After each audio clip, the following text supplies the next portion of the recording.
Good morning, everyone, and welcome to Rouse Raider Baseball. We apologize for the late start, as with the start of a new season and pulling out the equipment. With all the updates that have come in for the video, it seems that the drivers are saying that they aren't up to date. So what a wonderful, marvelous modern age that we live in. So Jonathan, Kaspar, and I are working out the bugs, and we thank you for tuning in and watching Rouse Raider Baseball here on SHN Sports. The game is underway. We are into the bottom of the third. Yeah, with a bit of an uneventful happening at this point. We got a good pitcher's duel. Same pitcher on the mound for McNeil now going into the third, and Rouse has ran three different pitchers out there each of the first three innings. So getting everybody a little workout for preseason. So still kind of working through some things. Want to give a shout out to Carl Schoening for helping me work through some of this to get us on the air. So thank you, Carl, for all of your help. And so we're still fumbling through the bugs here, so we'll see if that brings us up. So bear with us. We do have Mr. Mario, one of the twins from McNeil on the bump, starting out with a strike there. Swing and a miss. We'll see. We got 4 people watching, but I'm not seeing anything right now. It's all black. But I know there for a little bit we were in the black, so. There we go. All right, so see if we can go live. All right, and there we are. Now we're live on my phone, so I'm seeing exactly where we're at.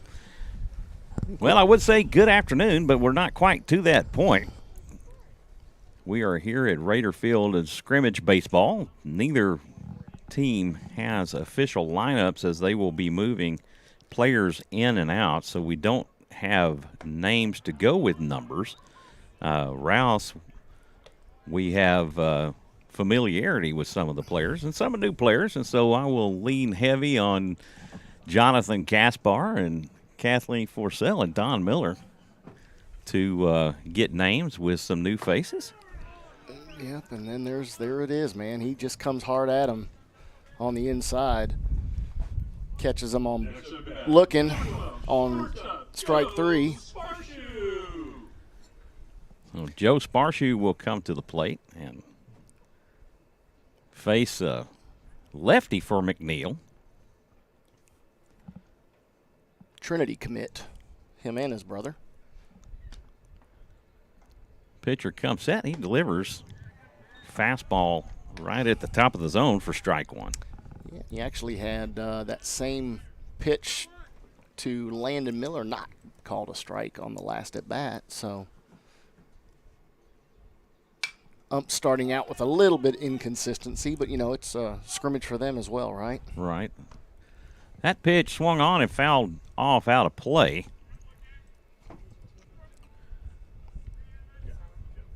2 balls and no strikes.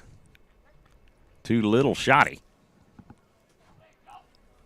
Pitcher comes set, delivers. This is swung on and fouled back out of play. Count remains 0-2. Yeah. Cold, brisk Saturday morning here at Raider Field. And breezy. That is cut on, a little dribbler to the left of the pitcher, and Sparshoe legs it out for an infield single. Very, very nice. That's why you don't stop running, folks.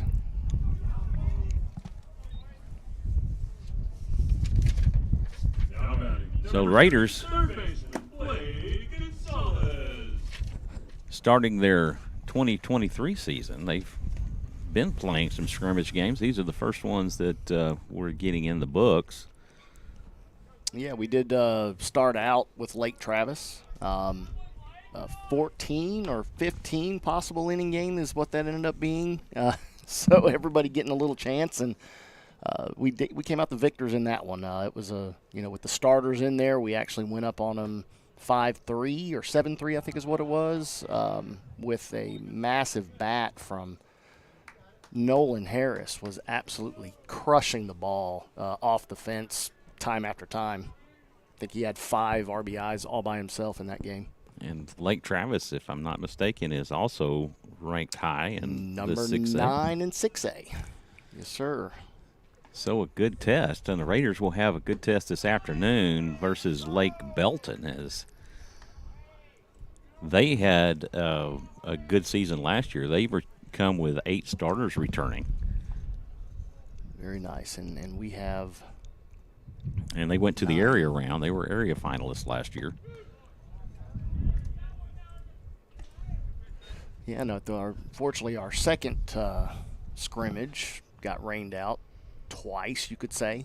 We Tuesday it got rained out, and then Wednesday we thought we may be able to get it in. But yeah, even though the sun broke late, the fields were not in any condition to play.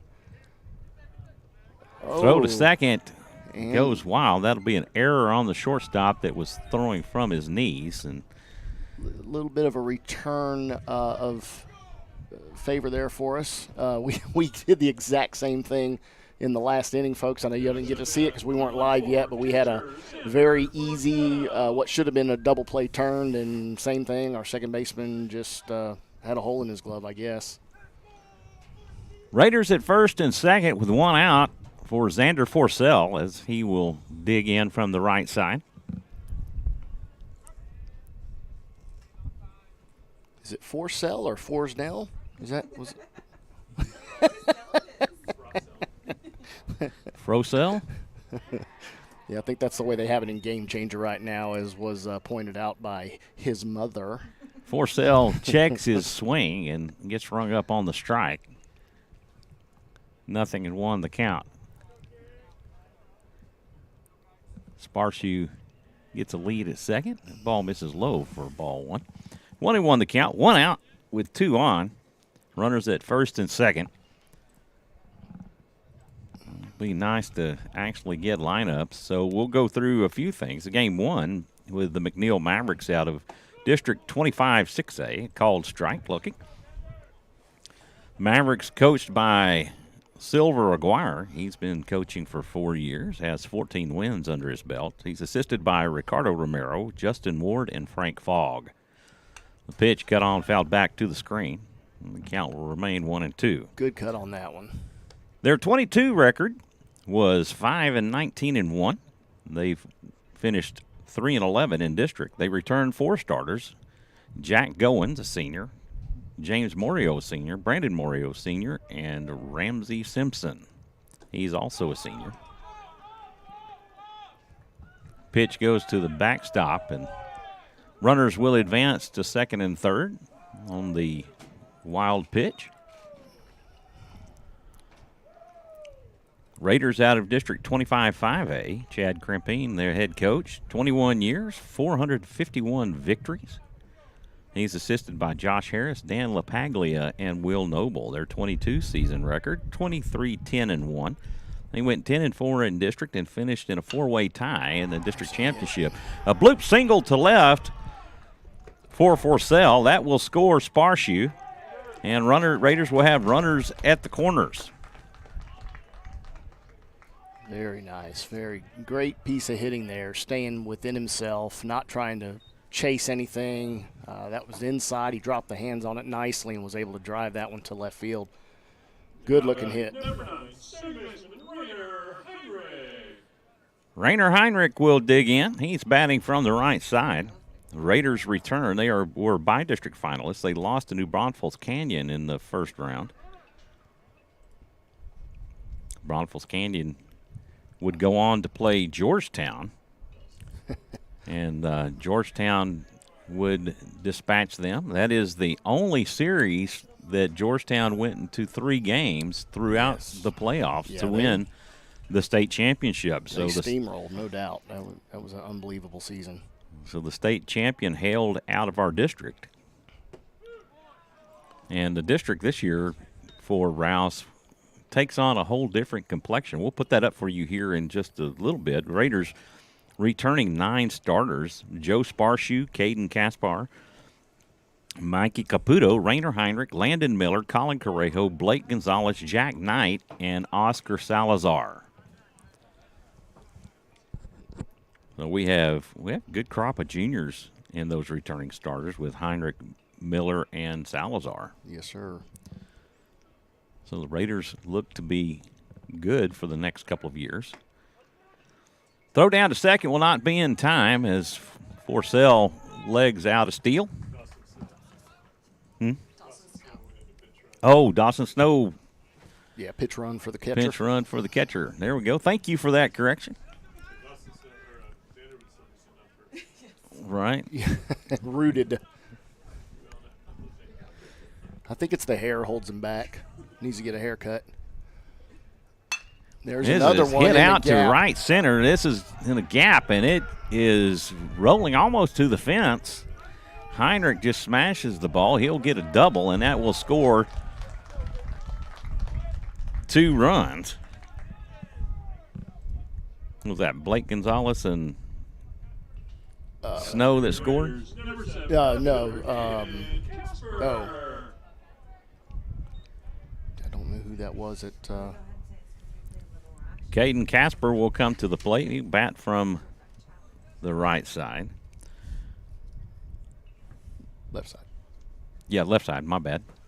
I was looking down at the same time. That pitch misses low for ball 1.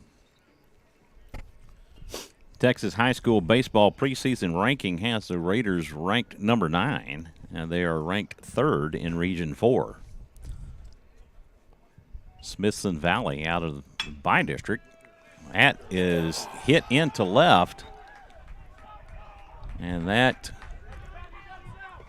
will score the run.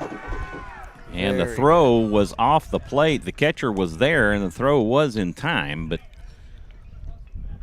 it was a little wide of the bag, and Heinrich will score. Yeah, Kaspar and Rainer swapping spots there. Both 2 different ways. Both going oppo. Right field, right batter and Rainer driving the ball to right field, and Kaspar hitting one up the line. So this is another nugget of news for the Raiders, and that pitch at the top of the zone for a called strike. We have 6 Raiders that are in the top 50 players to watch in Region 4, and they are as follows: Colin Correjo, Rainer Heinrich, Caden Kaspar, Landon Miller, Oscar Salazar, and Joe Sparshoe. So a crop of Raiders in that top 50 players to watch in Region 4. Yeah, just saw the sign. Obviously, with this being a scrimmage, they will only allow a certain amount of guys at the plate to hit. And I just saw the field umpire look back to home plate and give the kill sign after the Oscar bats. So no matter what happens here, we will be swapping sides. Salazar lays off for ball 2, or ball 1 rather. 1-2 the count. The 1-2 pitch. This is cut on and hit up to second. The second baseman bobbles it, but is able to get it in time and will throw Salazar out at first. And that will end the 3rd. And the Raiders take a 4-0 lead over the Mavericks here in this Game 1 scrimmage. So we'll take a look at, if you want to pull the District 25-5A. There we go. And you can see that. Jonathan will read this district off. We lost 3. We lost 3. We year. gained 3. Yes, sir. I think the biggest thing, obviously, we lose Georgetown. Right. Call that a good thing or a bad thing. Obviously, great competition. Competition drives to make a better team, as the saying would be. So, we lose Georgetown, we lose Eastview, and we lose Marble Falls. And Marble Falls actually dropped in classification, so they dropped down to 4A. 4A, right? Probably rightfully so. I mean, I heard they would even have a hard time fielding 3 different teams. They could have a JV and a varsity, and that was it. They couldn't put 3 teams together. Not enough people out in that area, I guess, interested in the game of baseball. But what we have now is Glenn still, Leander Glenn, Liberty Hill, Lockhart, which will now be a new ad and a nice travel for us for one of those games that we have to go to. We go to Kyle, Lehman Lobos, and then Buda Hayes. Obviously, multiple teams in Buda, so we got to make sure we say Buda Hayes. So those 3 in a row are obviously the ads. Hayes dropped in classification from 6A down to 5A. Yes. And so we picked them up in District 25 5A. So the footprint from District 25 5A is pretty big with that. Of course, we did keep Liberty Hill. Liberty Hill also very well coached and with a new coach. They're gonna have a new coach, and yes, Caden Neuschwander is still there, so he's their standout that's in the top 50 players to watch. Correct. Yeah, he'll be at third, as well as now their new shortstop, who is also son of the new coach there at Liberty Hill. There's also one in the to watch. Both of those are actual Blinn commits. They'll be playing Blinn JUCO next year. So with that being said, Georgetown and Eastview actually move into Region 3. And so the only time that we would either face one of those two outside of a non-district contest would be at the state level. It would be in the state tournament. Well, that's the only time that we would meet, unless we had a scheduled non-conference game with them, which we don't. We wouldn't face them in the playoffs until the state tournament. And so Coach Vieira is picked to win that district, even after graduating as many seniors as they did last year. So kind of in a rebuilding game of sorts. But, wow. You know, I was talking to Wally Harmon, their broadcaster, yesterday, because NFHS has taken over video rights for the playoffs. Well, they'll no longer be doing it through UIL. And so I heard him mention that broadcast during the football season. And so I called him yesterday to find out if there was anything that we had to be concerned with during the season, or if it would stay as it had been. And he said it stays as it has been, but the playoff picture could be a little different, having to deal with them and who we have to pay for rights. And he said that they didn't get to broadcast some of their playoff football games because of those. But NFHS had actually reached out to them to broadcast some other games, and they paid them pretty well. That's interesting. Yeah, I mean, for playoffs. So yeah, that was really interesting. So it'll be cool to see. Strikeout looking, and that pitcher would McNeil. Be John.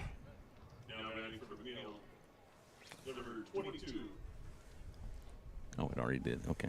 So we've gone back to our main screen. I keep forgetting that YouTube has a lag on it. So that pitch is fouled back out of play for strike one. Yeah, sorry, John Cole on the bump here for Rouse. Obviously, again, having a new pitcher here in the fourth inning. Pitch misses down and away for ball one. 1-1 the count. One out with nobody on here in the top of the fourth. So Rouse will play again at 3 o'clock. They will face the Lake Belton Broncos. And McNeil and Lake Belton will play each other in between. And so we will bring you game 2 this afternoon, Rouse versus Lake Belton. That's a 3 o'clock game start. So really informal here this afternoon. We didn't get lineups, and so there's so much changing in and out. I didn't even attempt to try to keep my scorebook going. I'm just running off the scoreboard, thanks to Kathleen Forsell doing an outstanding job. Kathleen, she's had 2 sons go through the program, and she's been a teacher here at Rouse for many years. So I know my son was definitely in her class. Tim was in her class. I don't know if Seth had a class with you or not. Oh, And I don't know if you had Nathan in the class, my oldest. He was trouble. The oldest normally is. Oh, This is cut on and hit out deep to left center. That goes over Kaspar's head to the fence. That'll be a stand-up double for McNeil. he laid into that one, that's for sure. It was immediately seeing Kaspar's number there. Not something you like to have to deal with there. Thankful to be in the press box. We have the heater on, but we've got all 3 windows open. Yeah, they were nice enough to give us this little heater in here. Right. It's not doing too much. This wind kind of cutting through. I'm thankful that I did bring some nice warm coffee with me. Yeah, exactly. Pitch down and away for ball 1. We'll just have a few notes that we'll try to get. You don't get a whole lot in scrimmage, so a lot of the preseason information that's out there. Yeah, no, we can basically say this is number 16 for McNeil. I just happen to know it is Wyatt. What is Wyatt's last name? Not their Wyatt for McNeil, not ours. Yeah, so.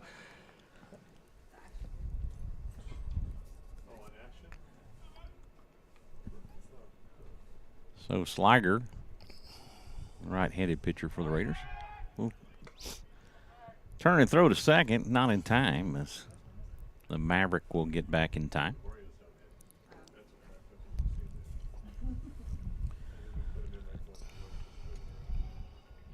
Sliger comes set, and he will deal. John Cole. Oh, John Cole. Sorry. Okay. Yeah, no, Wyatt would be at bat. So. All right. Well, let me get. See, that's the problem. There right? you go. We don't have the names in front of us. That's right, folks. So my apologies, folks. We're knocking the rust off just like everybody else. Foul tip, and he will stay alive at 1 and 2. Well, it's good to be back with you. My 10th season, a decade of Rouse Raider baseball, starts this year. And my 4th, but second on the mic. Second on the broadcast.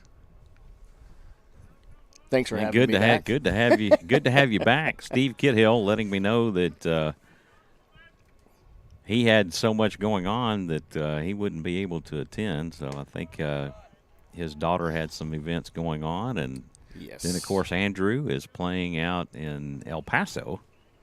Correct, and still racking up the Ks at the next level. We've had some kids go through that have had some success at the collegiate level. Hayden Thomas out of A&M Corpus Christi, and then Jared Southern drafted in the Major League draft for the California Angels, so he's in their farm system. You know, I think the greatest thing about that, so Angels also tried to draft him out of high school, and he had decided, I want to go play for UT. Obviously did very well at UT. Started out a little shaky, but really built into a great addition and a great help for them to make it into the World Series run that they did most recently.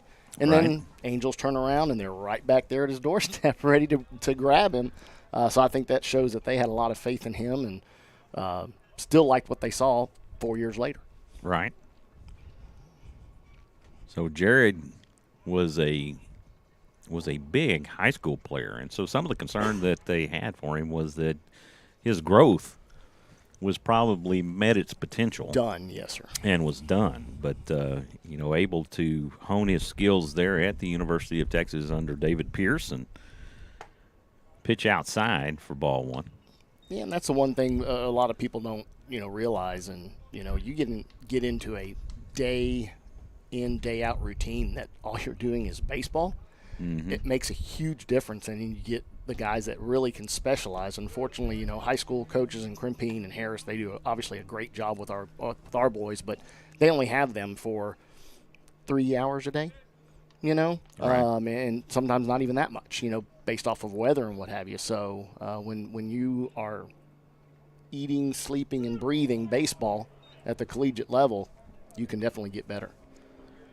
Batter takes for strike 2, a pitch down the middle. And the count will be 1-2. With 1 out, 2 on. Runners at first and second for the Mavericks. That hit right up the middle. That'll be a turn 2 double play. Gotta love those. And that will end it for the Raiders. For the Mavericks. And on to the bottom we go. That is definitely one of those. You love that kind of double play. The only thing you have to worry about in this situation, they had great communication, is, Rayner coming across trying to make the play on the ball as well, but knowing Joe's got the angle. He makes the catch on the ball. He's literally touching the bag, and it's just an easy throw to first at that point. So right. And then last year's class, you can't ever forget Colby Diaz. Yes. And his contributions to Rouse Raider baseball. And now at Texas State. Yeah. And I know that he has actually already had a little bit of a hype from his head coach, during one of their scrimmages. He came out afterwards where Colby was the starting pitcher. I think he went 3 innings in that game, and coach was really high on what he saw from him out of his freshman. We get to say that again.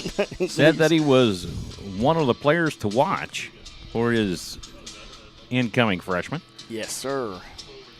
So hopefully that will equate into success.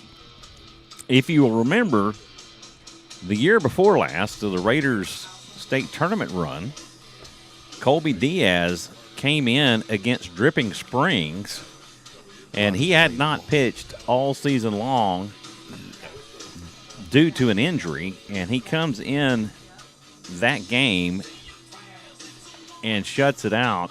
Pitched an entire game in itself. Right. Pitched 7 innings. Yeah, Kid Hill unfortunately maxed out on his pitch count, and he was still ready to go more had it not been for the pitch count. And, and I do still remember that. I was sitting next to his dad, Lou.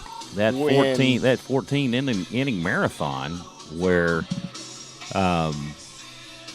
goodness, just went blank. I saw his name. He hit the winning hit to the fence, off the fence. Our starting left fielder at that point, which would have been, and you're right, I'm drawing a blank myself as well. Right, and I left my old books back at the house, so I don't have my name. Keegan Solomon. Yes, Keegan Solomon hit it to the left center fence and drove in the walk-off run. One run. And the Raiders were headed to the state tournament after that 14-inning marathon. Yes, sir. Just unbelievable. After 2 rain delays as well in that same game. Right. That we played. That game went forever and was a packed house at Concordia University. Yeah, we didn't leave out of there till after midnight. Raiders faced a lot of good competition, and like Georgetown, they just hit their stride in the playoffs. They came in the 4th seed and ended up going to the state tournament. This is hit out to right. That'll be a base hit. Very nice. Good solid round there just to see what that kid has out in right field, what kind of arm he had. And he definitely hit the brakes quick when he saw him coming up throwing. So good base running right there by Colin Correo.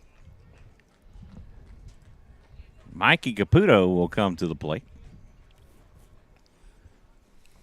Yeah, timely hitting definitely carried us through 2 years ago, and I know we hit on that last year during some of the broadcasts, and we had great pitching with our 2, Kid Hill and Norris, and then to have the hitting that we did when we needed it was unbelievable. First pitch in for a strike. Second pitch, this is cut on and line to left. That'll put runners at first and second. And the bats are definitely coming alive now. Now bat, number 34, first baseman Nolan Harris.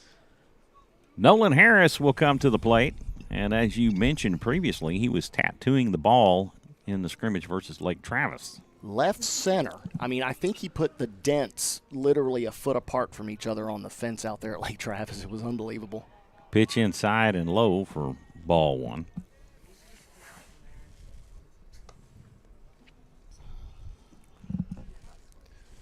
Got to stay on top of this, don't I, Michael? Got some activity going in the bullpen. Not sure if that's Jack Knight or not. It's number 42. Yes, that would be Jack's number. Yeah, from last year. That pitch gets the outside corner for strike one. He'll be coming in, looks like, probably in the next inning. So 1-1 the count. Pitch in for strike two. really? Okay. 1 ball, 2 strikes. That was a little on the outside, but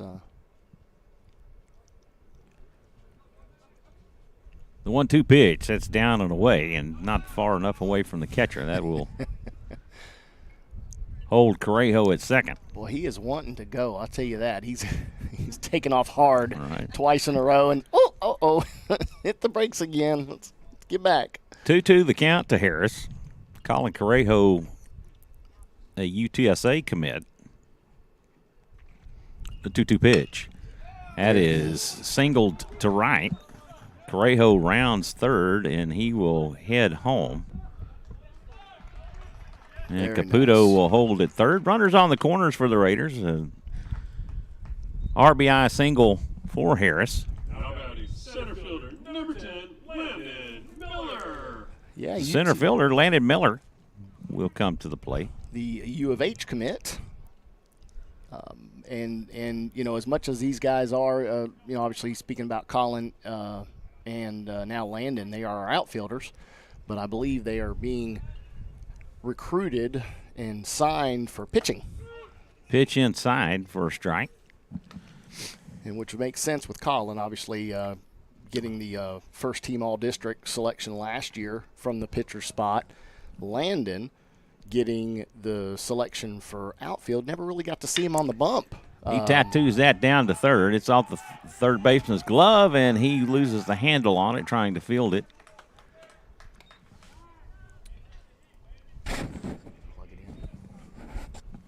What do we need to plug in? The computer's battery's low. Well, did it come undone? There we go. I guess the back of it Next up at it shows. shortstop, Joe. Show it's It plugged shows in. charging now. Okay, all right, Okay. we're good. So all sorts of glitches here that we're trying to figure out. A little moving around, and that plug came out. I knew I plugged that thing in. Yes, sir. So another Raider in the collegiate ranks that we haven't mentioned yet, Dalton Porter. He played some for Texas and moved on to Texas Tech.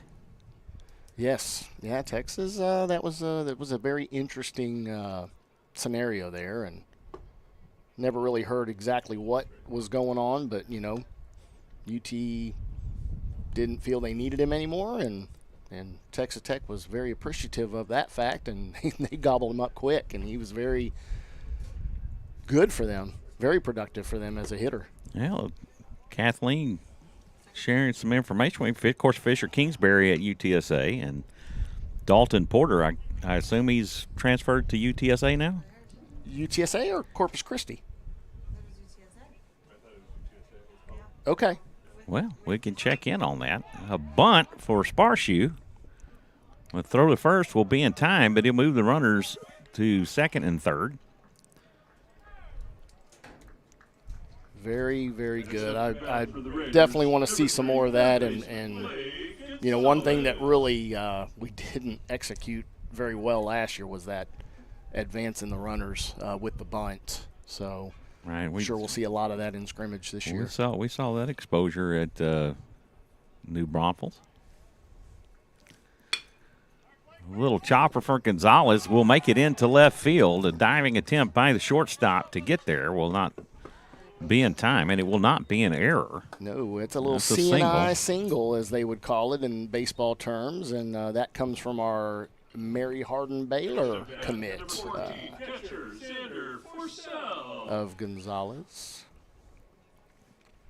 Xander Forcell will come back to the plate. Had a single his last time up. He will take for a strike. The throw down to second will be in time, and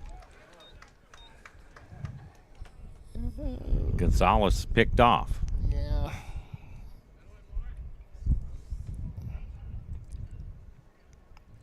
Probably not the greatest of jumps on that one, but it was definitely a good throw from Wyatt there behind home plate. at the catcher spot. The 0-1, that pitch inside for ball 1. 1-1 the count. Heinrich on deck.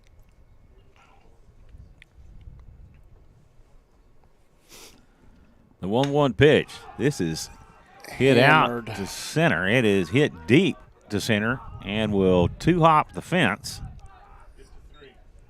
And Forcell is attempting to leg out third, and the throw not even close. Sorry, that was the wee sound. I was trying to get some sound effects for anybody that could see that on video. That one, he came up trying to gun him out and definitely threw it wildly. But you know what? Who was there?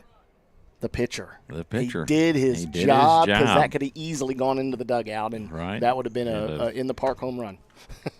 Well, error. Well, triple with an error. Triple with an error. Raiders, second baseman, number 9, Rainer Heinrich. That'll bring up Rainer Heinrich. Heinrich with the double his last time up. And here's another one that can absolutely tattoo a ball. You give this kid an inside pitch and just see how far it'll fly. I mean, his power actually, for his short stature reminds me of Colby Diaz. That one time that he sent a ball out to the climbing tower out there way beyond left field. And breaking ball inside. Seen the same from Rainer. The ball, right? Yeah. And it's been impressive. Both the Heinrich brothers and Rainer coming on board last season as a sophomore. Gosh, he was so impressive from the get-go. Yes, sir. Head down, always doing his job and really just trying to learn and take it all in. And, man, he was very solid at second. And I can't recall that he had a down game last year at all. This one's hit out to left. This could be foul. It goes to the fence foul. The only thing with that power to left, he needs to wait on the ball a hair longer. Oh, my goodness. I've seen some absolute towering shots from him. Unfortunately, all foul. But I think it's just that just a half a second longer, and he can drive those over the fence fair, which is what would be nice. The 1-2 pitch, swinging and a miss for strike 3, and that will do it for Heinrich. And that will do it for the Raider fourth. On to the fifth we go. Your Raiders leading 8-0 over the McNeil Mavericks.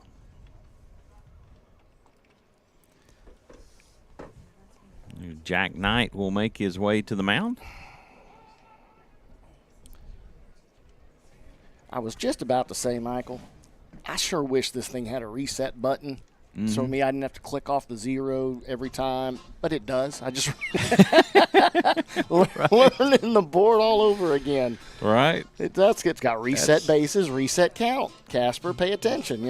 It just doesn't reset the outs. All right. But well, that's okay. The thing about it is that this is a scrimmage, so it doesn't mean anything. We're kind of getting our feet wet, getting back in the groove of doing our jobs as broadcasters to bring you Rouse Raider baseball, and we thank you for taking time on your Saturday when you could be doing many other things and and we'd love to tuning in with us, give you more. Unfortunately for your McNeil Mavericks, but we don't have that lineup card in front of us,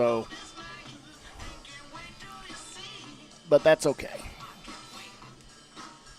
You can ask your son if something happens bad and we called a number. You'll just have to ask him what number he was wearing when he gets home. Right, yeah. We don't know. And I talked to Coach Aguirre before, and he'd heard Coach Crimpine let me know, don't have a lineup per se. I'm going to move people in and out all over the place. And he said, I wrote it on the whiteboard if you want to go take a picture of it. So I took a picture of it, but unfortunately the picture didn't have numbers to go with names. It just had position numbers of where they would be when they first started, and he had innings 1 through 4 or 1 through 4 and then 5 through 7 that he was going to make wholesale changes at. And so I'm like, I don't even know that I'm going to try to keep a book on this because I'd be erasing so much Very much so. And trying to, because you're moving people all over the place, and then your positions are changing and all of that. So I opted not to do that this time around. First offering from 9 bounces in the dirt and back to the backstop for ball 1. Number 25, the hitter for the Mavericks. The 1-0 pitch. It's in for a strike.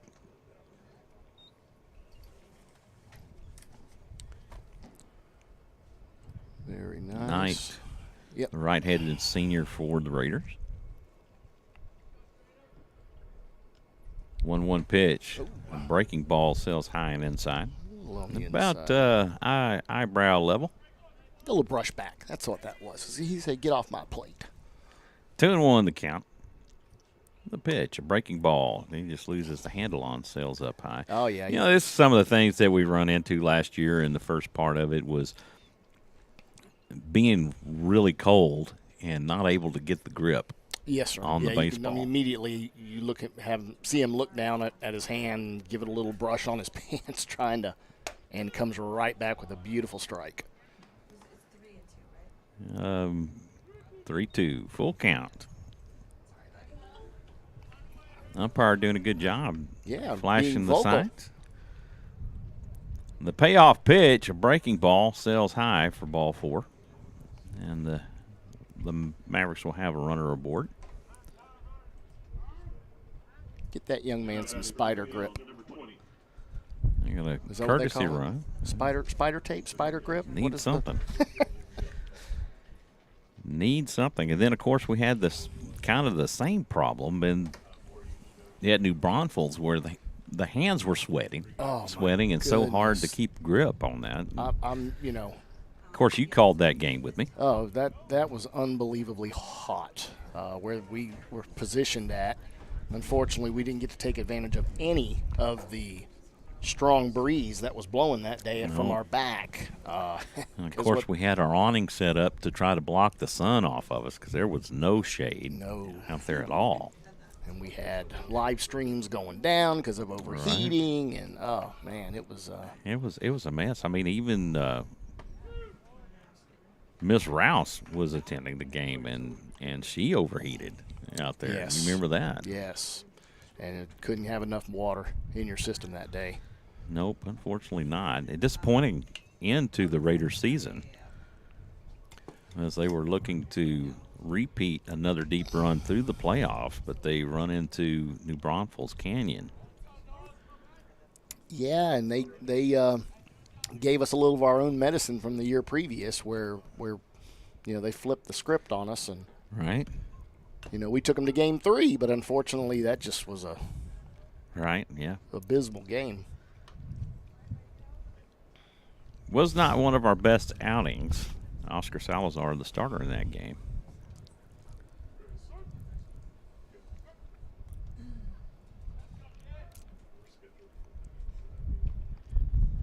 Yeah. Knight toes in on the rubber. He deals low for a ball. Yeah, I think pitching is once again going to be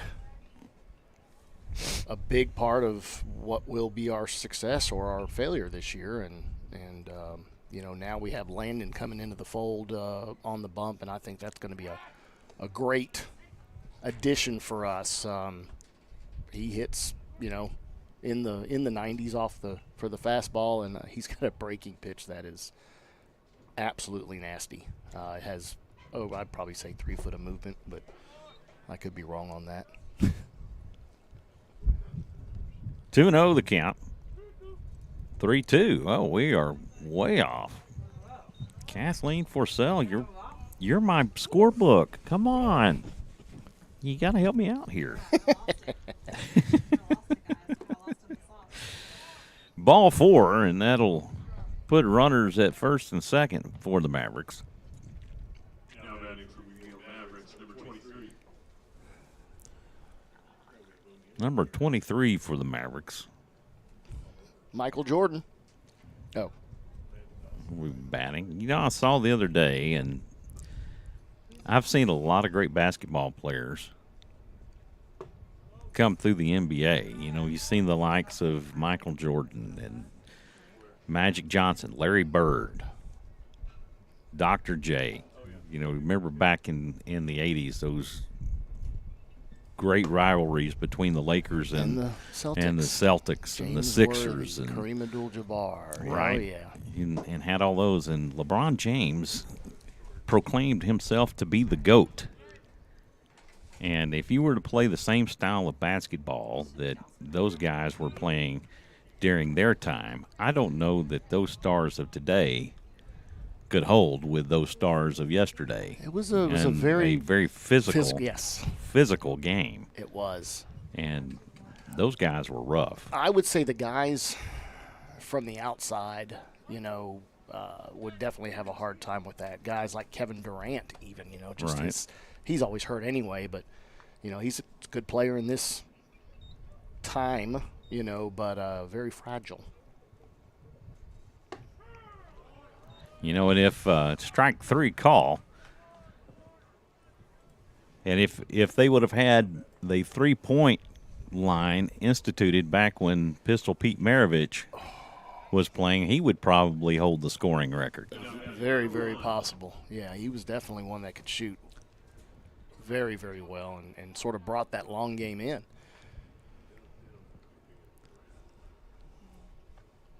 First pitch offering down and away for ball one. All right, so now we have him on second and third. Let me update that. There we go. 2 on with 2 outs. This is fouled back out of play, and count goes 1-1.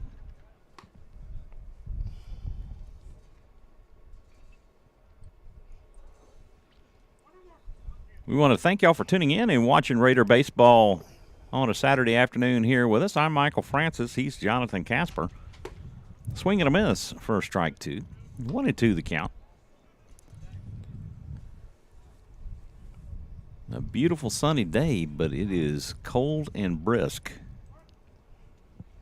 The wind blowing out of the north.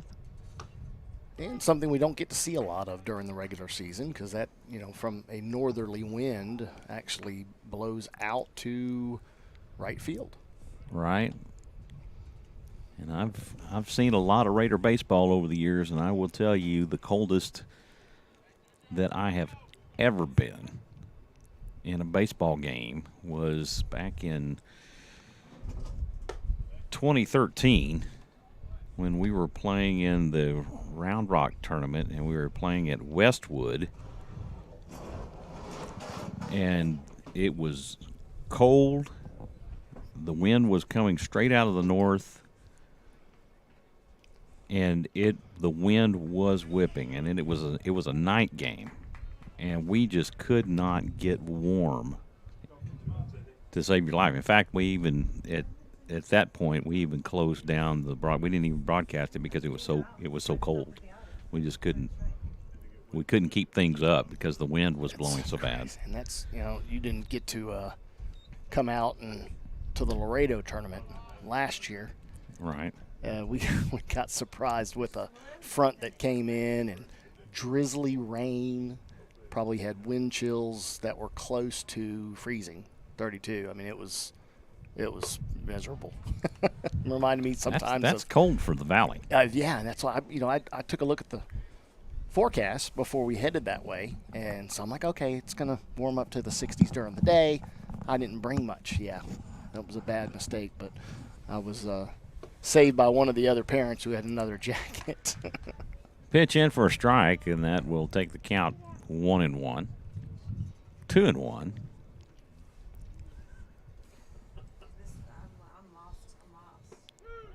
2-2. 2-2 the count. It was a strike looking. Deuces wild for the hitter. First time of the year, folks. Get the deuces wild call. Yeah, it's the first one today. Pitch misses high and outside, a breaking ball. And the count goes full. All right, just rely on the ability here and Payoff pitch. Wow. Just misses outside, and Knight will issue his third walk of the afternoon, of the inning. It was a quick pop-up by Nathan Miller. I think he also thought that was a strike for sure, and I thought it was a strike from up here. But he definitely doesn't like giving anything on the outside corner, it looks like. Right, for sure. Knight comes set, bases loaded. Breaking ball. This is cut on and hit out to right and goes foul. Big foul territory, unfortunately. So it's a long strike one.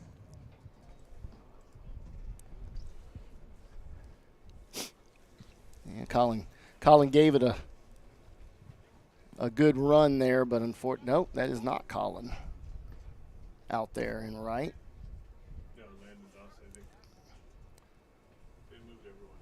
Yeah, everybody's flipped around. Oh, yep, he has. Pitch on the inside corner for strike 2. Yeah, John Cole.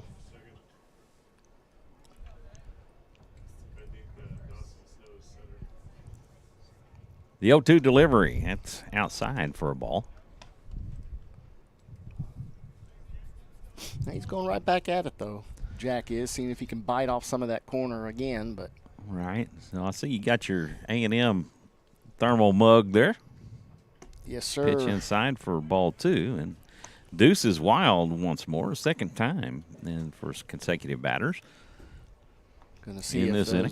If those Ags can build on last year's success and have a good baseball season themselves. So. 2-2 pitch. That's cut on and hit up the middle. And that will be an error on the shortstop. In and out of the glove, Yeah. and McNeil puts one on the board. Hard play was that one. That was definitely not an easy one. Charged the ball, just didn't quite get it all the way in the glove before he was trying to come up and make the throw with the runner getting up the line quick. Swing and a miss for a strike. Nothing at 1. 229.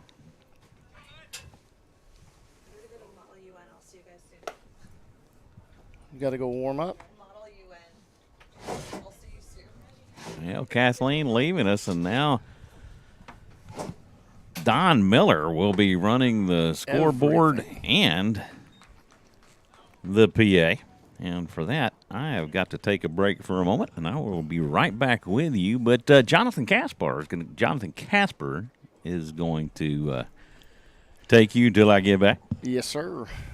So they just Jack gets out of that inning, gets strike 3 called,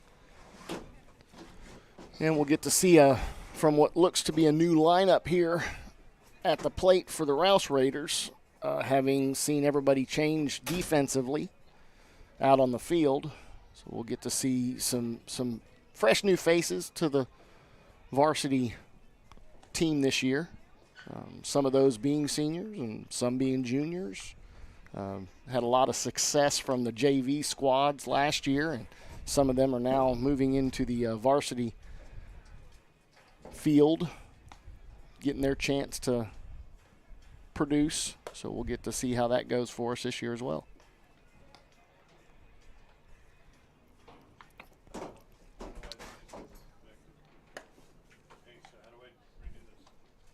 All right.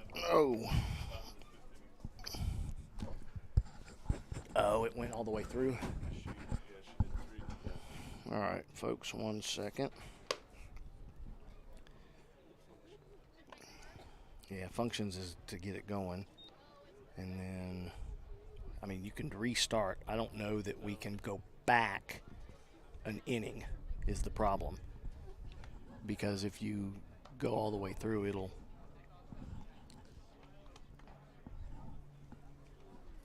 I mean, you can hit reset and then put everything back in, but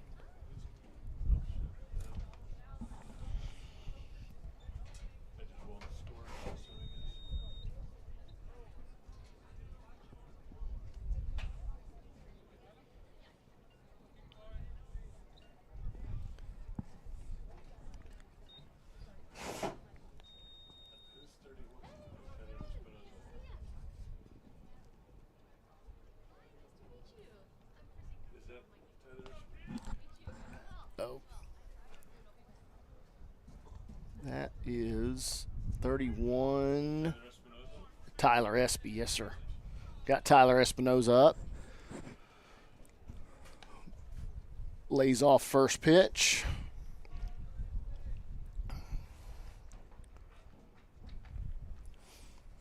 Digs in again. And breaking pitch outside. Try to catch a little piece of the corner, but again, ump is definitely not liking that outside and calling that a ball.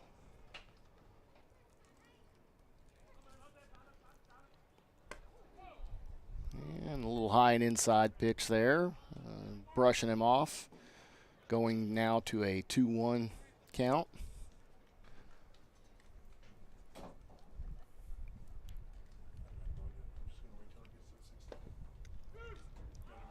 Oh, because, yeah, if you put anything in there, it's going to make it go to the 7th inning. Correct. Yeah, so you can't do that.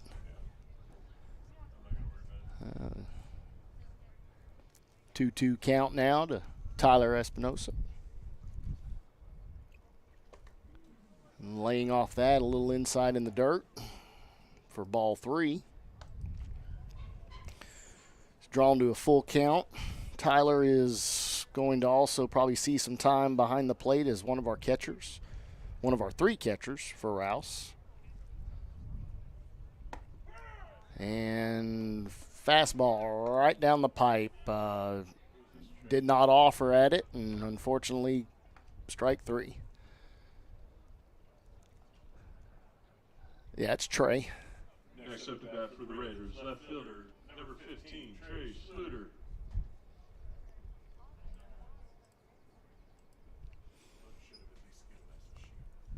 Yeah, Trey Schluter here up to bat. Takes strike 1.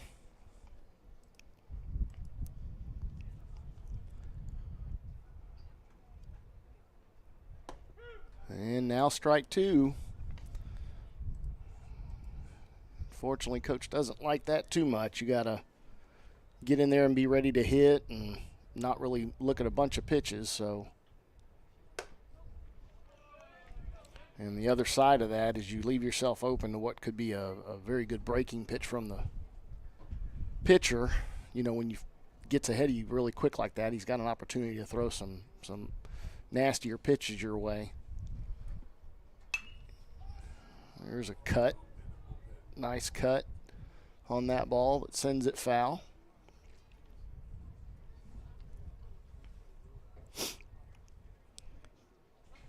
We got a fairly lengthy pitcher here for McNeil. And sends ball 2, a little high. Gets away from the catcher. Wyatt Newman, I believe, is there behind the plate there for McNeil. And we got Deuces Wild. And a bit low there for ball 3. And once again, draws a full count. Seen quite a few of those so far this game. And we've got a drive on one here to outfield. Fielder's rolling to his left and makes a great play on a well-hit ball for out number 2 here in the bottom of the 5th. Now coming up will be Nathan Miller. Nathan is, again, one of the 3 catchers I was mentioning a moment ago. So he is currently catching right now, has for the last couple of innings. And we may see Nathan in multiple positions on the field this year. And he takes ball 1. And as was just pointed out, he was already actually in pitching. He pitched the 2nd inning very effectively. Mind you, 3 up, 3 down, looked very good.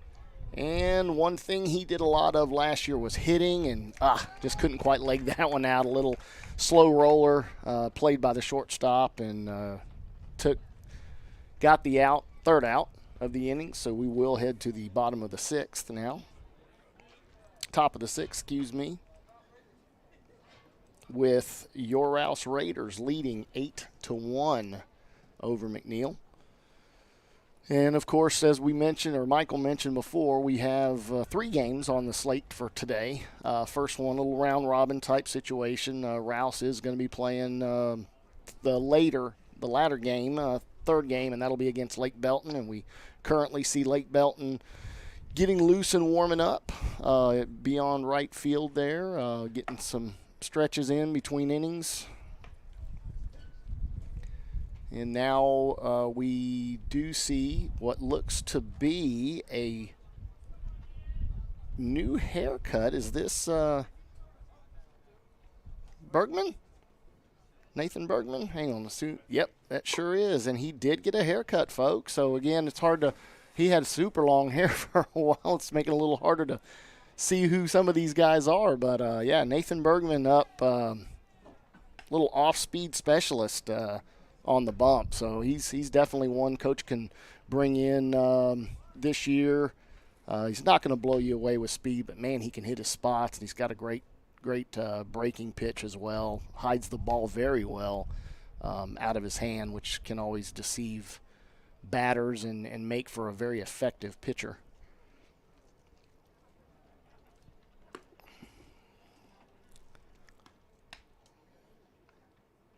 Get everything reset, and we are now top of 6, so we can get use out of the scoreboard here. Unfortunately, we got bumped ahead of 1 inning for those that may be here at the game and listening, possibly. That's why we didn't have the scoreboard going on the last one. We didn't know how to reset the innings, something that I guess we'll have to play around with here in the scrimmages or maybe between games, so we can identify how to make those in-game adjustments that we need to make. Looks like Nathan Miller still behind the plate for Rouse Raiders. We do have a little bit of change in the, as I mentioned before, in the field. Looks like Ian over at first, Meyer. We've got John Cole at short. Tyler Espinoza at second. Landon Doss in right. Dawson Snow in center. Carter O'Neill at third. And I'm not sure who the left fielder is once again. No, a little too small to be Jack Knight, I think.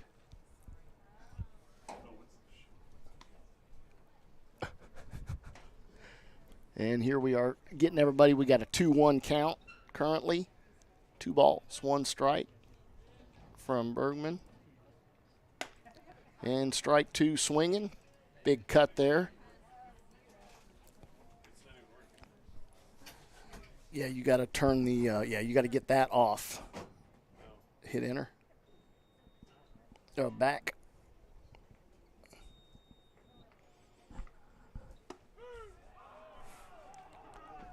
And struck him out swinging on that 3rd strike call for the first out of the inning.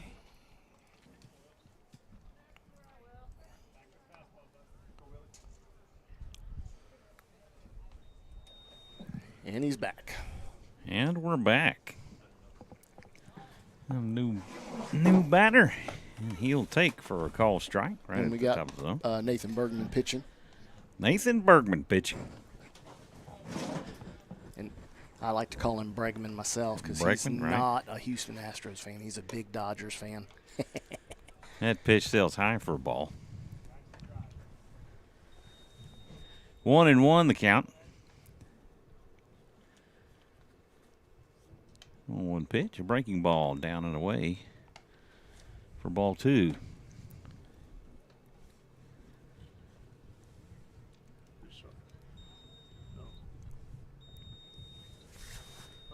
Two 2-1 pitch, swung on and missed, and that will even things up at 2.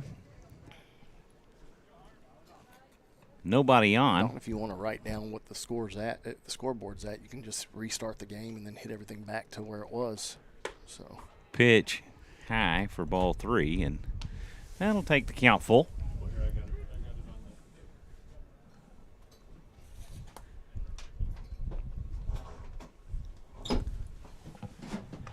Bergman toes in on the rubber. Payoff pitch. Fastball right down the middle. Strike 3 call. And again, as I had said, he's a very effective pitcher, and he's shown it right there. I mean, he hides that ball extremely well and is able to really work, high and low to the batters. He does a very good job of that. Again, he's not going to blow it by you with high 80 speed, but he really doesn't need to when he's able to place the ball as well as he does. First pitch offering. Breaking ball gets the outside corner for strike 1 call. So that's the first outside corner pitch I've seen him call a strike.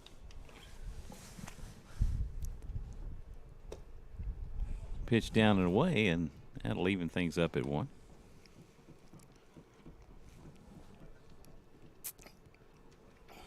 Well, there's the Morio twins' dad sporting his Trinity jacket. Swing and a miss for strike 2 call. 1-2 the count.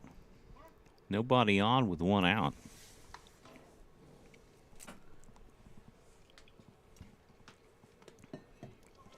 Pitch misses for ball 2, and that will even things up.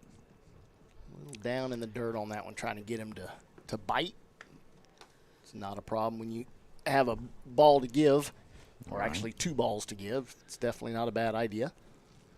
I'm kind of debating if I should go down to Dutch Bros and pick up a hot 911. Oh, yeah? Is that what they Swing call it, a and a- 911? Actually caught looking for strike number 3, and that will retire the side. Lake Belton is in the house. Seeing some fans. I'll notice if a bus is showing up or not. But they are. Yeah, you missed. They were already out there warming up.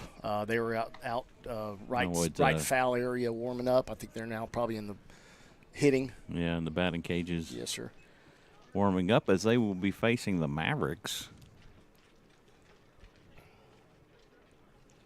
As Mavericks will be playing the doubleheader. Raiders will be playing split, and then, of course, the Broncos will be pulling a doubleheader as well when they face Rouse at the 3 o'clock time slot. Which would be nice if it would warm up a little bit maybe by then, but we'll see. We'll see.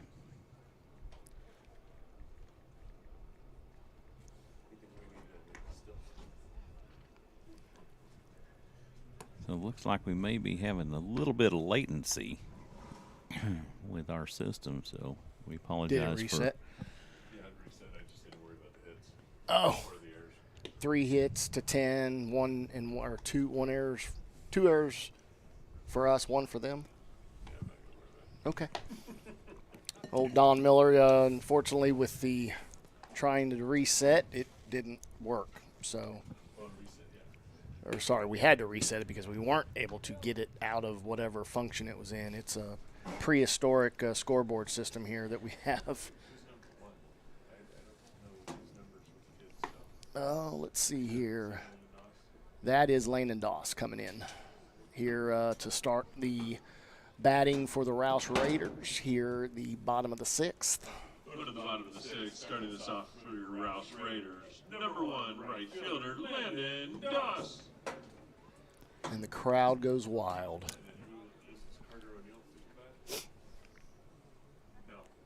It's 25. First pitch offering to Doss in for a strike. A nice little slider. Yeah, it is good that we will have that break, Michael, so we can go and, like you said, grab a little coffee. Right. So I don't know if I'll go home and brew a pot or if I just go down to Dutch Bros and get that 911. How do you like those Dutch Bros? I haven't tried them yet. I like it. I always get the same thing every time. I get the 911. And now what is that? What is the 911? Well, it's like loaded with several shots of espresso. I figured that's what I had to figure that had something to do with it. I think it's like 6 shots of espresso in there. Yeah, I had told my boss, he called me, he was stopping by his place, and he goes, "You need me to grab you something?" I was like, "Sure." He goes, "What do you want?" I said, "That surprised me." So he just doubled what he got, and I happened to look at the label after the first sip that I had that had my eyes bugging out, and it was 5 shots. So that was, Right. I can only imagine what 6 shots will do to you. Have you bouncing off the walls. It doesn't really affect me that way. I can drink one and go right to bed. Swing and a miss for strike 3 call, and that will retire Doss for out number 1. Got him to chase on that one. It was, again, a great pitch, but, 26 is the number. Not sure on this one. See if there's something on our roster on that PDF, if it's still up. 26 is, That PDF roster down on the bottom. oh, is it? See, look on your bar down here. You can click on that that Adobe. There it is. Yeah, So number 26 is not on this list. Dawson Snow is listed as 26. Oh, yep, sorry. But I don't know if it's accurate or not. Swing and a miss for a strike. But we'll know more once the season starts. Well, when you were out, I did mention that, we're going to start seeing a lot of new faces in this particular inning, moving forward in this rest of the game. We were able to call out several of the guys that we did recognize, but unfortunately we are not familiar with 100% of the squad this year, with some of them coming up from JV. And, of course, those numbers will those players will fluctuate until we get to district. Even through tournaments, he'll bring players up, he'll send players down, and try to have his roster solidified by the time district starts. Yep. And we'll get here. So coaches are also, all going through an evaluation. This is cut on and hit out to deep center field. And it takes a 3-hop to the fence. And, man, the ball just kept traveling. The outfielder thought he was ready. He thought he was camped on it. And then the next thing you know, he turns, starts backing up, and then realize, oh, crap, I didn't go far. I needed to really get back.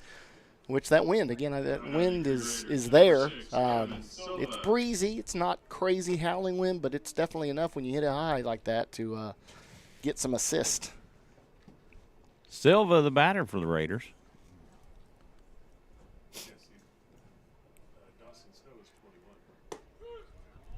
Gets the outside corner for strike number 1. Dawson Snow on deck, wearing number 21. Not sure who was in that 26 jersey. Let's see. Yeah, and this is Gavin Silva. Let's see if I can find any names in here that we didn't. Pitch into the dirt. It's not Trey Schluter. Carson Henderson? No. Possibly, no? No. That's not Carson. Carson came up during the playoffs. There's no other names on this list that I currently have. And that's from Steve Areno. Yes, sir. He put together a roster for us. Little hit list.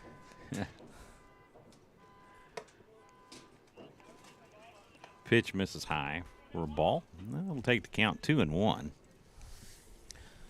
1 on with 1 out. Runner at third for the Raiders. They lead this contest 8-1. Pitch down the middle for a strike.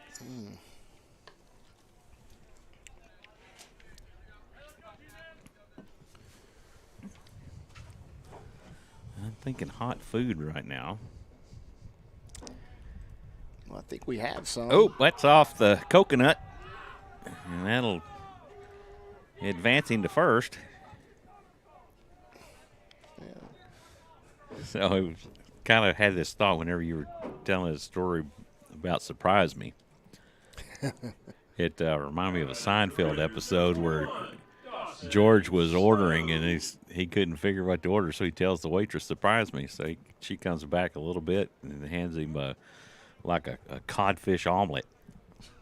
He said, "What is this?" He says, "Codfish omelet." And she says, surprised? You asked for It's it. a surprise. Surprise. Codfish omelet. That actually doesn't sound too bad. I'm thinking fish tacos. Yeah. It is just a white fish. Fish in for a strike. Cod no different than eating catfish. Either Kosh or cod or halibut. I can't remember.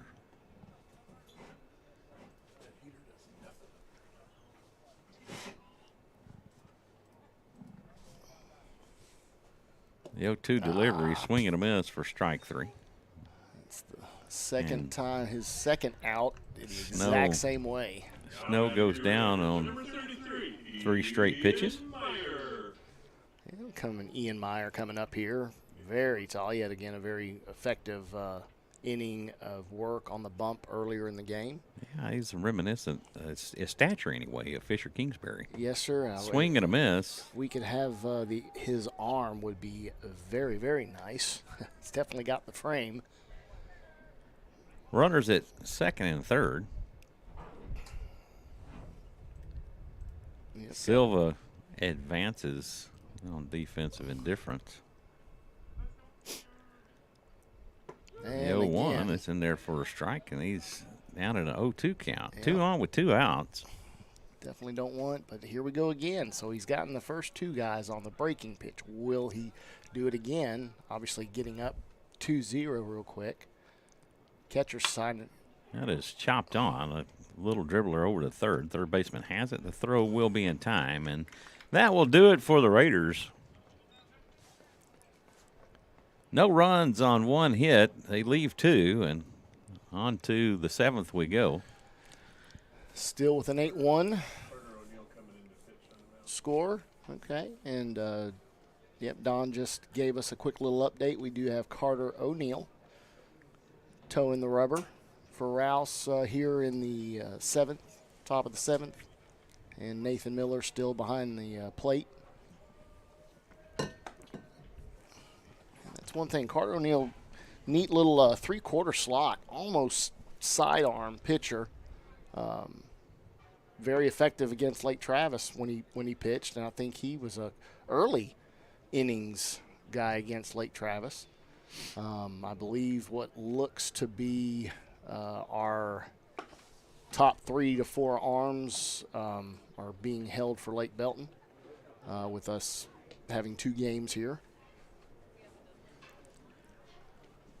So I know one thing that Coach Crimpine definitely really likes to have is a good arsenal of lefties and 1 or 2 players that can throw that little sidearm, maybe 3/4 arm slot delivery. Yep, and if we get, if you get to see Nolan, which I know we will, I'm not sure if it'll be this particular game or against Lake Belton. Nolan, a true lefty batter, lefty arm. The only one that we have right now, primarily. I think Silva is another one, but lefty, and he throws almost submarine. Right. So he's converted that, and man, again, he's not going to blow it by you, but it is so hard for a batter to pick up on that ball spin that he has, especially lefty on lefty. Oh my goodness, they don't stand a chance because it's ball's looking like it's actually going to go behind them and will break hard over the plate, but it'll only come in at about 77.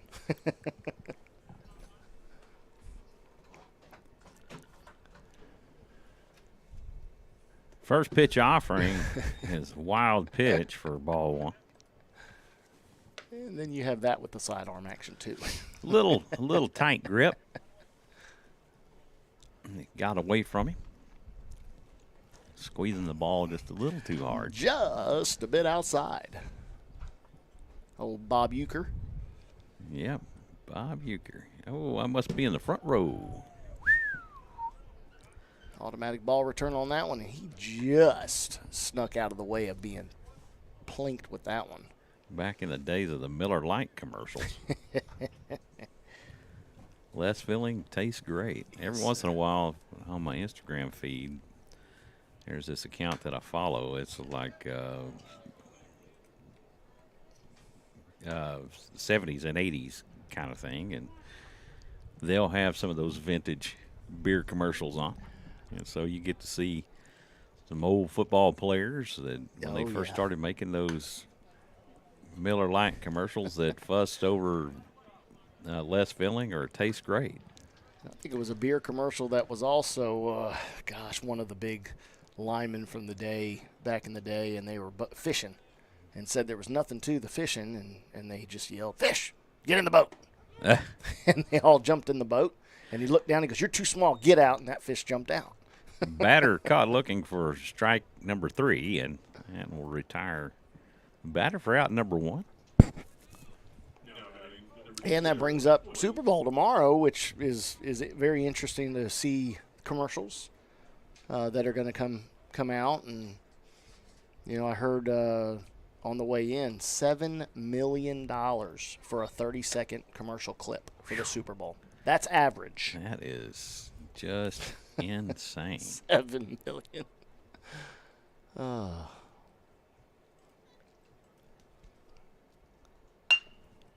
This pitch is lined into right.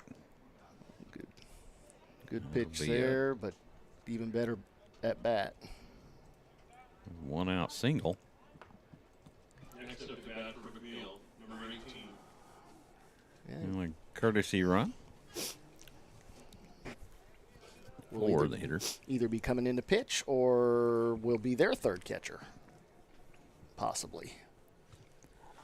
So actually, with the Super Bowl and everything coming up, you start seeing some of those old ads, vintage ads for Super Bowl back in the day. First pitch gets the outside corner for strike 1. And seeing players from those days with Walter Payton, Refrigerator Perry, and Jim McMahon.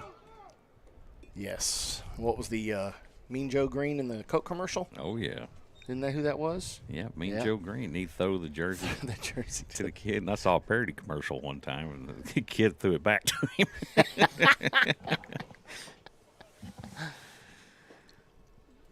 I think it might have been on a Saturday Night Live or something like that. They were doing a parody Coca-Cola commercial. Pitch right down the middle for strike 3 call. Great movement on that pitch from that's 3/4 slot. And it was down the heart of the plate. It broke. Oh, yeah. It looked like it was outside in the other batter's box all the way there until the end, and it got some bite and really broke hard. Beautiful pitch. First pitch offering down and away for ball 1. As you see those curveballs and somebody with that sidearm slot like that, there's no 12-6 curve. That was more like a 9-3 curve. Pitch just misses low down the middle. Yeah. But it's cool to see some of those vintage highlights and then some highlights from some of the very prominent teams back in the 80s and 90s with San Francisco and Joe Montana. And even Steve Young after he replaced Joe Montana. I'm not sure where that pitch missed. That was a nice breaking ball over the middle. Missed right down the middle. Yeah, it's very interesting. He's gone from not liking the outer half. Now he's given that strike, and then the lower end pitches are just then one of the not better getting any love. Then one of the better quarterbacks of the era. Throw down to first. That is going to go into right field. And that was ball 4. It was ball 4 anyway. Yeah. Definitely, yep. I was about to say the same thing there, Don Miller.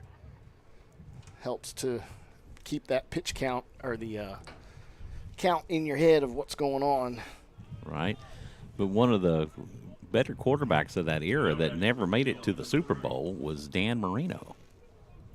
Made it to 1 Super Bowl. Did he make it? His third year, he had 1 Super Bowl. But they didn't. Unfortunately, he went against the Niners and Joe Montana, and they got absolutely annihilated. It was 31-16 or something like that. And the only reason I know that is because somebody was talking about it the other day. Okay. All right. Well, that's good. I was always under the impression that he didn't make it to the Super Bowl. Yeah, never won. I forgot about that. Never won, but made it there. And another great Texas quarterback. This is hit out to left center.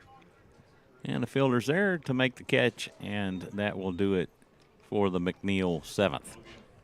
And they're going to call ball game. Are they going to call ball game? Or did they want the Raiders to go ahead and hit? I think they're going to go ahead and bottom of 7, so and play it out because they want the opportunity to hit.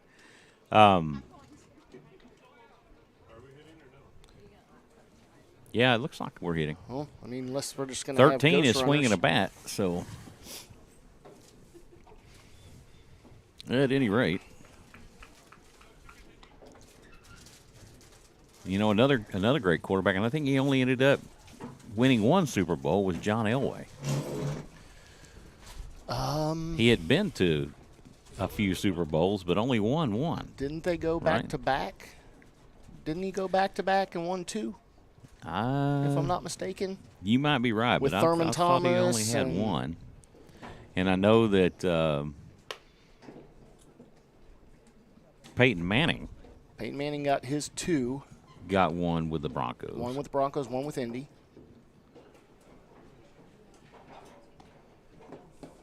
So he has his 2, and then obviously his brother has 2.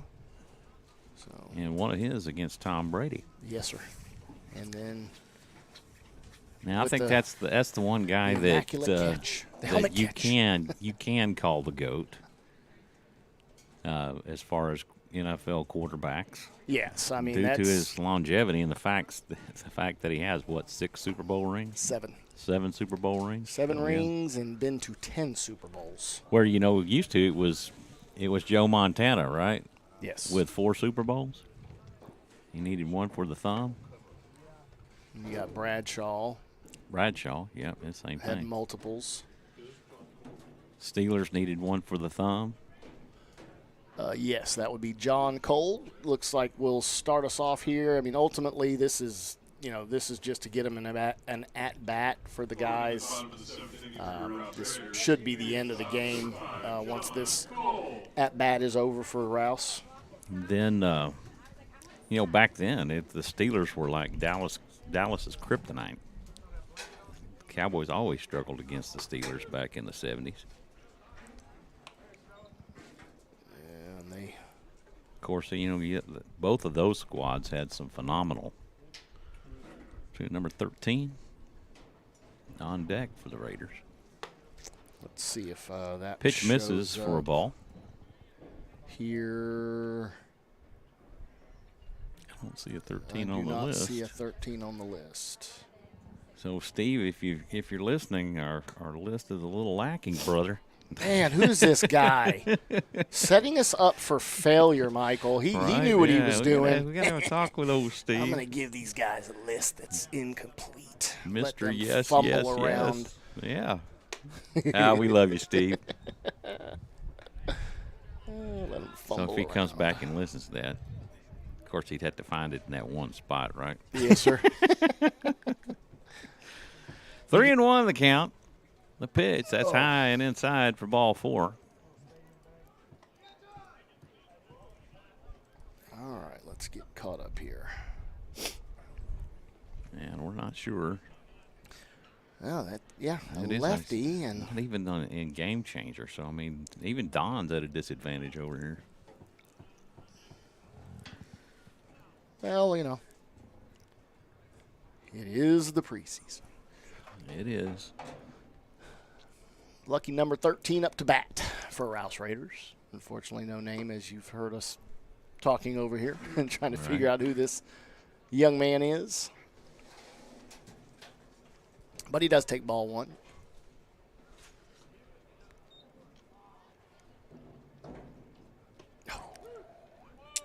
Pitch in for a strike. He checks his swing. He thought about it there He thought about it. And I think afterwards he's shaking his head. Oh, man, that was the one.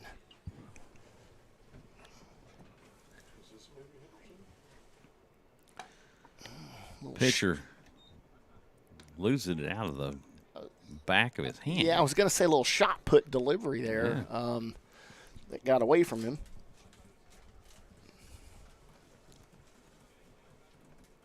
The 2-1.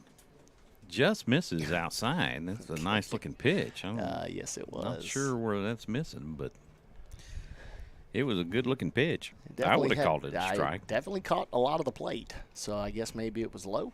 Possibly. Well, there's a makeup call. And there's. Wow. Okay. Pitch that was definitely up out of the zone. Yes, sir. But yeah, maybe it was a makeup call for the last no call. And then he did the exact same pitch, and we watched it. That one was more of a strike than the previous. But speaking of, it's like I was watching this one highlight from Angel Hernandez, the MLB umpire, calling a strike on a pitch that was clearly in the dirt. Or no, calling a ball on a pitch that was clearly a strike. Oh, yeah. Well, they have started implementing an electric strike zone in the minors, and I believe they were thinking about bringing it in and still having umpires there, but only for calls at the plate versus strikes and ball calls. Right. You know, it'd be more out calls or plays like that. Wild pitch, and unfortunately, our runner on first was maybe not quite paying close attention to that. This pitch is fouled off for strike two. And count goes 1-2. Definitely taking some cuts, which is nice to see. On number 15 on deck, I think that may be Schluter, right? Yes. Yeah, Trey Schluter on deck. 1-2. This is cut on and hit the short. Throw to second in time. Throw to first. Oh, that was a terrible call. That was call. not in time there, Blue. He's like, okay, I'm ready to be done. I'm hungry. So with that being said, that will end the first of two for the Raiders this afternoon. We will be back at 3 o'clock for Game 2 versus the Lake Belton Broncos, and so we won't keep you. The Raiders take this one 8-1 for Game 1. And up next will be McNeil and Lake Belton. That game will not be broadcast, but we will be back to broadcast the Game 3 or Game 2 of the Raiders at 3 o'clock. So thank you for tuning in and watching Rouse Raider Baseball on SHN Sports. I'm Michael Francis. He's Jonathan Kaspar. Good afternoon, everybody. We'll see you at 3 o'clock. And we promise to be on time for that. Well, airing. never make a promise. Being Technology being what it is, we will do our best to be on time. So see you folks at 3 o'clock. 3 o'clock. Good afternoon.